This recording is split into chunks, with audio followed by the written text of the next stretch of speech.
For today's video, maulan na buntag sa tanan. Pupunta sana kami ng dagat, kaya lang, tingnan na naman na ulan. Kaya dito na kami napunta sa tabi-tabi.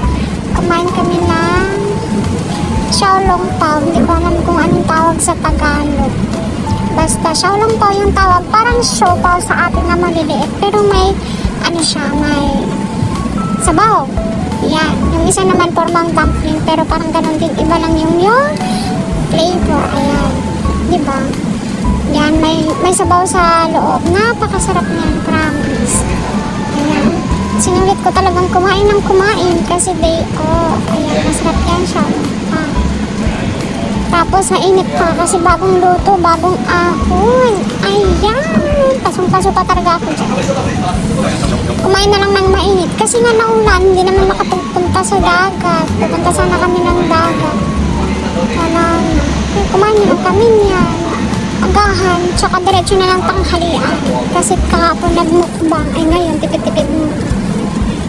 Cheers! Laukong! Ayan, cheers kami. Cheers kami ng xiaolong pao.